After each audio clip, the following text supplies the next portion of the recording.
सत्संग जी प्यार से कहिए धन निरंकार जी। आइए सत्संग जी दास आप सबके बीच में एक छोटा सा भोजपुरी भजन लेकर आ रहा है, आशा है परवान कीजिएगा। सत्संग जी प्यार से कहिए धन निरंकार जी। हमर सतगुरु के चरनिया में चारों धाम बा।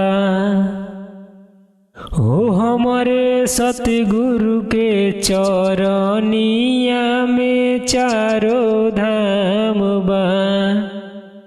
जब से निरंकारी भइनी मिलत आराम बा। हो जब से निरंकारी भइनी मिलत आराम बा। हमर सतगुरु के चरनिया में चारों धाम बा।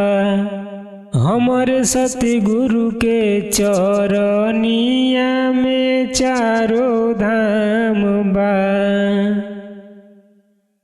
काशी मथुरा गईनी लेकिन कतही चैन न मिलल हो।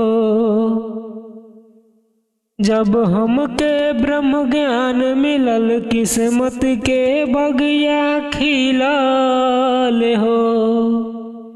काशी मथुरा गईनी लेकिन कतही चैन न मिलल हो। जब हमके ब्रह्म ज्ञान मिलल किस्मत के बगिया खिलल हो। अब ना कतही तीर्थ धाम कैला के काम बा। अब ना कतही तीर्थ धाम कैला के काम बा। हमरे सतगुरु के चरनिया में चारों धाम बा। हमरे सतगुरु के चरनिया में चारों धाम बा। निरंकार के दर्शन के जीवन हमरो धन भइल बा। आत्मा ज्ञान के साबुन से छूटत मनव के मोइल बा। निरंकार के दर्शन के जीवन हमरो धन भइल बा। आत्मा ज्ञान के साबुन से छूटत मनव के मोइल बा। अजित अकेला रोहित जिंदगी गुरु के गुलाम बा। अजित अकेला रोहित जिंदगी सतगुरु के गुलाम बा। हमारे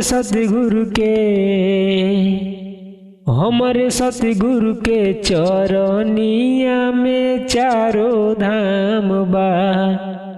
सद्गुरु माता जी के चरनिया में चारों धाम बा। हमारे सतगुरु के चरनिया में चारों धाम बा। जब से निरंकारी भइनी मिलत आराम बा।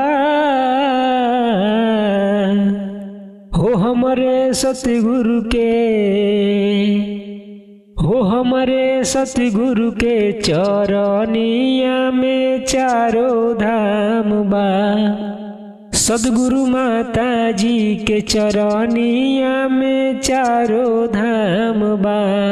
हमारे सतगुरु के चरनिया में चारों धाम बा। सत्संग जी प्यार से कहिए धन निरंकार जी।